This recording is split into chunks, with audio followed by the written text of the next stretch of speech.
¿Qué es la justicia, en realidad? ¿Es simplemente la ley del más fuerte, como suelta así Trasímaco en la República? ¿O es algo mucho más íntimo, algo que tiene que ver con el equilibrio de nuestra propia alma? Pues esa pregunta ese es el motor de toda la exploración que Platón nos propone a través de Sócrates en estos extractos de la República. No busca una definición rápida, ¿sabes?, sino un viaje intelectual bastante profundo. Exacto.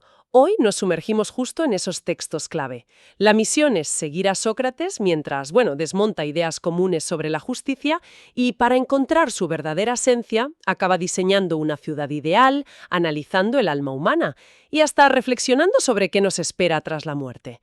Vamos a buscar las pepitas de oro, los argumentos centrales, las alegorías que han marcado el pensamiento occidental y qué nos dice Platón sobre cómo vivir una buena vida. Y lo fascinante aquí, como apuntabas, es esa conexión constante que Platón establece entre lo grande y lo pequeño, ¿no? Entre la política de la ciudad y la psicología del individuo. Usa la ciudad como un espejo para entender el alma. No es solo filosofía política, ojo, es una exploración de nosotros mismos a través de la lente de la comunidad ideal. Vale, vamos a desgranar esto. Todo empieza, como decías, con esa pregunta sobre la justicia en el libro 1. Sócrates se topa con varias ideas. Está la visión cómoda de Céfalo, que la asocia a la vejez tranquila y a devolver lo que se debe, más o menos. Sí, y luego Polemarco, que dice lo típico, ayudar a los amigos y dañar a los enemigos. Una idea muy tradicional griega. Pero Sócrates desmonta rápido esa idea de dañar a los enemigos. Argumenta que hacer daño a alguien, sea quien sea, solo lo vuelve peor en su virtud específica, ¿no? Exacto. Un caballo dañado es peor caballo, una persona dañada es peor persona. ¿Cómo puede la justicia, que es una virtud, implicar a hacer a alguien peor, más injusto? Para él eso, pues no tiene sentido. Y entonces entra en escena Trasímaco, el sofista, con su famosa provocación. La justicia es lo que conviene al más fuerte. Vamos, que las leyes las hacen los que mandan para su propio beneficio. Y punto. Sí, es una bomba. Pero Sócrates le da la vuelta con varias jugadas. Primero, ¿y si los gobernantes se equivocan y hacen leyes que en realidad les perjudican? Entonces, obedecerles sería hacer lo que no les conviene. Claro. Y segundo, usa la analogía de las artes, que es muy típica en él. El médico busca el bien del paciente, ¿verdad? El capitán, el de la tripulación. Pues el buen gobernante, como un buen artesano de la política, debería buscar el bien de los gobernados, no su propio interés. Trasímaco queda un poco tocado argumentalmente, sí. Pero la cosa no acaba ahí. Aquí es donde se pone realmente interesante, porque entran Glaucón y Adimanto. No les convence que Sócrates solo haya refutado a Trasímaco. Quieren ir más allá. Plantean el verdadero desafío. Glaucón dice, vale, quizás Trasímaco se equivoca, pero seamos sinceros, la mayoría de la gente actúa justamente solo por miedo al castigo o por la buena reputación que da. Y saca el famoso mito del anillo de Giges. Justo. Ese anillo que te hace invisible. ¿Quién se resistiría a usarla para su propio beneficio? Glaucón cree que nadie. Que si pudiéramos ser injustos sin consecuencias, lo seríamos. Y Adimanto echa más leña al fuego. Dice que hasta los poetas y la religión parecen decir que ser injusto sale a cuenta, si mantienes las apariencias.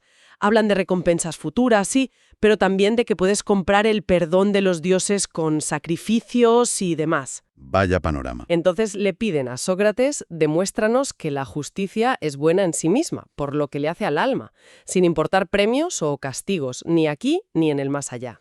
Menudo reto, ¿eh? Y Sócrates acepta, pero con una condición. Buscar la justicia a lo grande, en una ciudad ideal que van a construir con la imaginación. Piensa que será más fácil verla ahí, en letras grandes, y luego encontrarla en el individuo. Y empiezan por el origen de la ciudad. Surge por necesidad, por la especialización. Cada uno hace aquello para lo que tiene más aptitud natural, lo lógico. Pasan de una ciudad básica, sana, que cubre necesidades esenciales, a una más compleja, lujosa o inflamada, como la llama él. Esta necesita más recursos, más territorio. Ujú. Y por tanto, necesita guerreros para defenderla. Los guardianes. Estos guardianes deben ser especiales, valientes, fogosos, lo que Platón llama tumos, ese ímpetu o coraje. Pero también filósofos en potencia, capaces de distinguir al amigo del enemigo por conocimiento, no solo por instinto. Y su educación es clave, ¿verdad? Gimnasia para el cuerpo y música, que incluye poesía, relatos, para el alma. Pero ojo, una música muy, muy censurada. Sí, aquí Platón se pone muy estricto. Quiere eliminar todas esas historias de Homero y Hesíodo, donde los dioses se comportan mal, mienten, engañan, cambian de forma. Claro, quiere que los dioses sean modelos de virtud, buenos, veraces, inmutables. Hay que educar en la valentía, la moderación, el respeto. Nada de mostrar debilidades divinas o heroicas que puedan ser mal ejemplo. Y para que la estructura social funcione, introduce la famosa noble mentira, un mito fundacional que cuenta que todos los ciudadanos son hermanos, hijos de la tierra, pero que los dioses los mezclaron con distintos metales al formarlos. Oro, los gobernantes, los filósofos; plata, los guardianes, los auxiliares guerreros; y bronce o hierro, los productores, artesanos, campesinos. Exacto. Y la idea es que cada uno acepte su lugar según su metal, por el bien común. Es controvertido, claro. Y la vida de estos guardianes, gobernantes y auxiliares, es totalmente comunal, sin propiedad privada, sin casas propias, comidas en común. Y aquí viene lo más radical, yo creo. Propone la comunidad de mujeres e hijos entre ellos. Sí, eso siempre choca mucho. Su objetivo es la máxima unidad, que no existan intereses familiares privados que dividan a la élite gobernante. Quiere eliminar el mío y el tuyo en lo posible. Las mujeres, según su capacidad, compartirían tareas y educación con los hombres, incluida la guerra. Buscan la igualdad funcional, digamos. Es una propuesta que busca que todos sientan la ciudad como una gran familia. Con esta estructura, Sócrates por fin identifica las 4 virtudes cardinales en la ciudad: sabiduría, que reside en los gobernantes filósofos; valentía, en los auxiliares, que saben qué temer y qué no; templanza, que es el acuerdo entre todas las clases sobre quién debe mandar; Y finalmente la justicia. Que cada clase haga lo suyo, lo que le corresponde por naturaleza, sin meterse donde no le llaman. Ahí está la justicia en la ciudad. y ahora, el gran salto. Aplica este modelo de la ciudad al alma individual. Argumenta que el alma también tiene 3 partes, análogas a las clases sociales. La racional, el logos, que piensa y calcula. La irascible, el thumos, que es la fuente del coraje, la indignación, la ambición, como los guardianes. Y la apetitiva, la epizumia, donde residen los deseos básicos como el hambre, la sed, el sexo, como la clase productora. Y demuestra que son distintas. Pone el ejemplo de tener sed, apetito, pero que tu razón te diga que no bebas si el agua es mala, ¿no? Exacto. O que tu coraje, tumos, se enfade con tus propios apetitos y consideras que son bajos o vergonzosos. Esa lucha interna prueba que hay partes distintas. Entonces, la justicia en el alma es la armonía. La razón gobierna, ayudada por el coraje, thumos, y ambas mantienen bajo control los apetitos, epizumia. Cada parte hace lo suyo, como en la ciudad justa. Justo. La injusticia es la rebelión interna, el desorden, cuando los apetitos o el coraje usurpan el lugar de la razón. Ahí está. La justicia no es una regla externa, es un estado interno de equilibrio y salud del alma. La virtud es la salud del alma, el vicio su enfermedad. Esto ya es una respuesta potente a Glauconia di Manto, ¿no crees? Sin duda. Es una respuesta directa. La justicia es buena en sí misma porque es la salud y el buen orden del alma. Pero Platón no se detiene aquí. No, porque falta la pieza clave de la ciudad ideal. Sócrates lanza la bomba. Esta ciudad solo será posible si... Los filósofos reinan, o los reyes filosofan. La famosa frase. Pero no habla de cualquier filósofo, ¿verdad? No el típico intelectual pedante que a veces imaginamos. Para nada. Habla del verdadero filósofo, el que ama la sabiduría toda, el que es capaz de captar las ideas o formas eternas e inmutables. Es decir, no solo ve cosas bellas aquí y allá, sino que capta la belleza en sí misma, la esencia. Distingue entre el conocimiento verdadero, que es sobre esas ideas, lo que es de verdad, y la mera opinión, que es sobre el mundo cambiante que percibimos con los sentidos, lo que deviene. Platón sabe que esto suena, utópico. La gente de su época y de la nuestra a menudo ve a los filósofos como inútiles o incluso peligrosos para la política práctica. Y lo explica con la alegoría de la nave del Estado. Es genial. Sí, imagina un barco. El dueño, el pueblo, es grande y fuerte, pero un poco sordo, corto de vista y no sabe mucho de navegación. Los marineros, los políticos, se pelean por el timón, aunque no tienen ni idea de navegar. Adulan al dueño, le dan drogas si hace falta. Y mientras tanto, al único que de verdad sabe de estrellas, de vientos, de cómo llevar el barco, el filósofo, lo ignoran. Lo llaman charlatán, observador de estrellas, inútil para el mando. Es una metáfora brutal de cómo la sociedad a menudo desprecia el verdadero conocimiento y se deja llevar por la demagogia o la fuerza bruta. ¿Y por qué son vistos como peligrosos a veces? Porque, según Platón, las mejores naturalezas, las que tienen potencial para ser filósofos, si se corrompen por una mala educación o por la presión de la opinión pública, a la que llama la gran bestia, que adula o castiga, pueden volverse las peores, los tiranos más hábiles. Entiendo. Para entender por qué solo el filósofo puede gobernar bien, introduce la idea del bien, la cumbre de todo. Exacto. Es la enseñanza suprema, la causa de toda realidad y verdad. La compara con el sol en la famosa alegoría de la caverna. Uf, la caverna. Explícala tú, que siempre impacta. Vale. Imagina unos prisioneros atados en una cueva subterránea desde niños, de cara a una pared. Detrás de ellos hay un fuego y un camino por donde pasan porteadores llevando objetos. Lo único que ven los prisioneros son las sombras de esos objetos proyectadas en la pared. Y como no han visto otra cosa, creen que esas sombras son la única realidad. Exacto. Ahora imagina que uno se libera. Al principio, la luz del fuego le ciega, le duele. Si le obligan a salir de la caverna a la luz del sol, el dolor es aún mayor. No puede ver nada. Querría volver a las sombras, a lo conocido. Pero poco a poco se acostumbraría. Primero vería las sombras fuera, luego los reflejos en el agua, después los objetos mismos, las estrellas, la luna, y finalmente sería capaz de mirar directamente al sol. El sol, que representa la idea del bien. Justo, comprendería que el sol es la causa de todo lo visible, y por analogía, la idea del bien es la causa de toda verdad y realidad inteligible. Pero Platón añade algo crucial. Este filósofo liberado tiene el deber moral de volver a la caverna. A intentar liberar a los demás. Aunque se rían de él o incluso intenten matarlo por decir que sus sombras no son reales. Exactamente. Ese es el compromiso del filósofo con la comunidad. La educación, por tanto, no es meter conocimientos en la cabeza, sino girar el alma entera, ayudarla a pasar de la oscuridad de la ignorancia y la opinión, las sombras, hacia la luz de la verdad y el bien, el sol. Es una imagen potentísima sobre el conocimiento y la responsabilidad. ¿Y cómo se consigue ese giro? ¿Cuál es el método? El método supremo es la dialéctica. Tras una larga preparación con estudios propedéuticos, aritmética, geometría, astronomía, armonía, que elevan el alma del mundo sensible al inteligible, Llega la dialéctica, que es un ascenso puramente racional sin depender de imágenes sensibles, hasta captar la esencia de cada cosa y finalmente la idea del bien misma.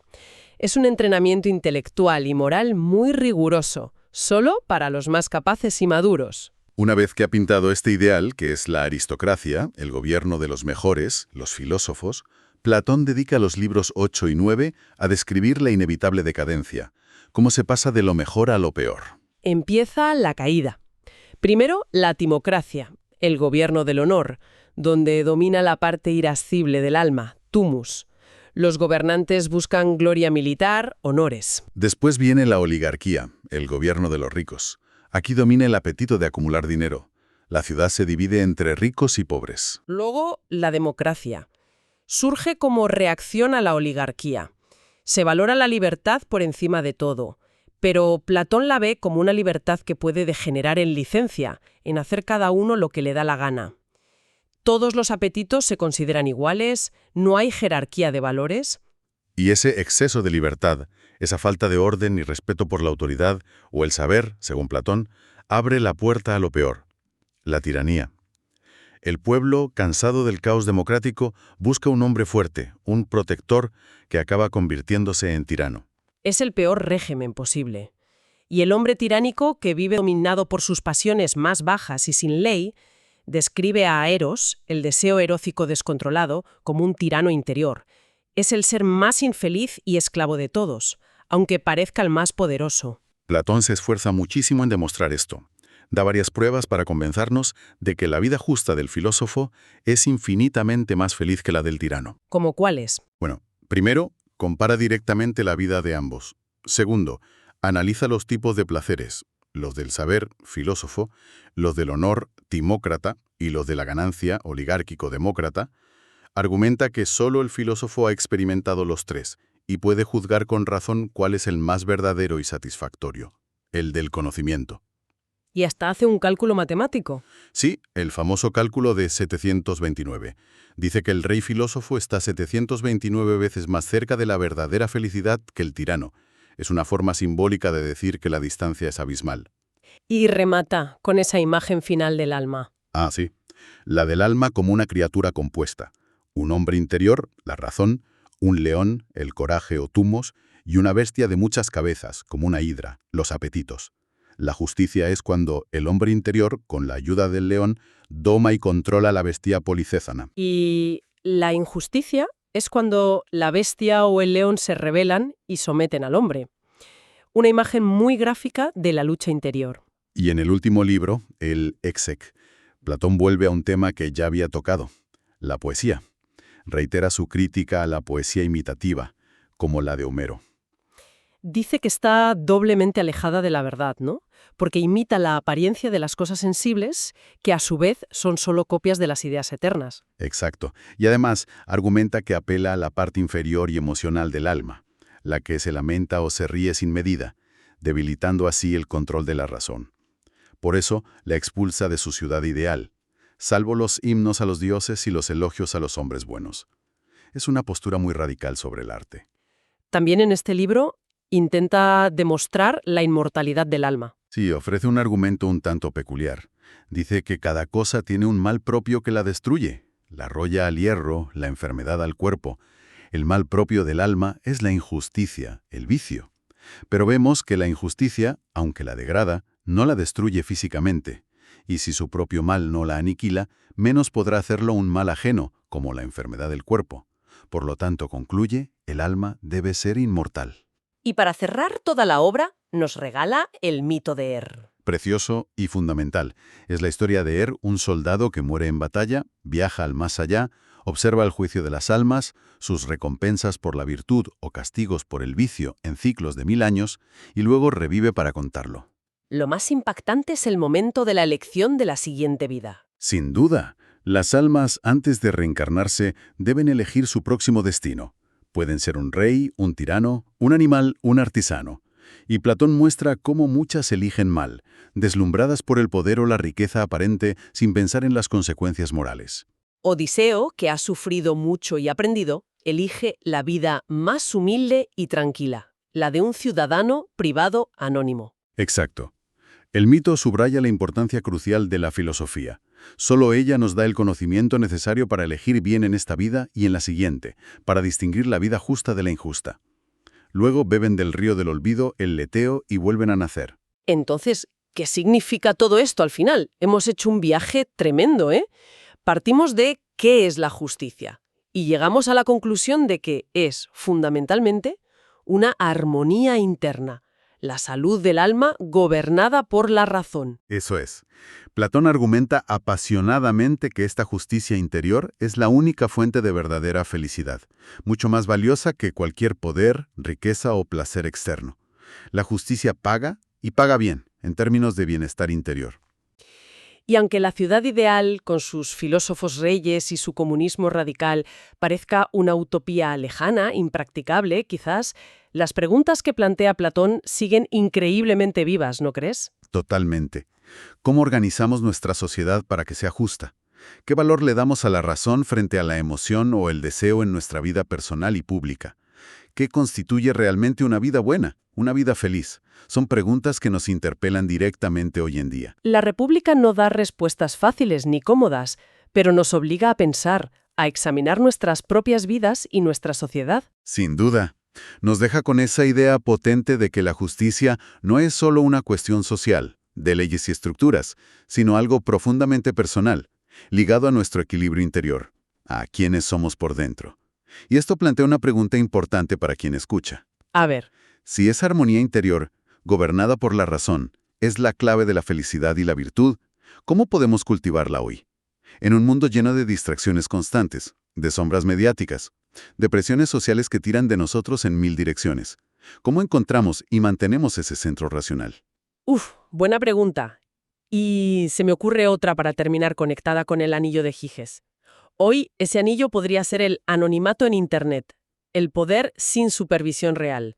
La cultura de la imagen donde lo que parece importa más que lo que es. Sí, son tentaciones modernas de invisibilidad o impunidad. Entonces, ¿qué nos impide actuar injustamente cuando creemos que nadie nos ve o que no habrá consecuencias? Platón diría que la mayor barrera debería ser la conciencia de que la injusticia, visible o no, nos daña fundamentalmente a nosotros mismos, corrompe nuestra propia alma. La pregunta es, ¿estamos realmente convencidos de eso en la práctica? Ahí queda eso. Una reflexión potente para darle vueltas.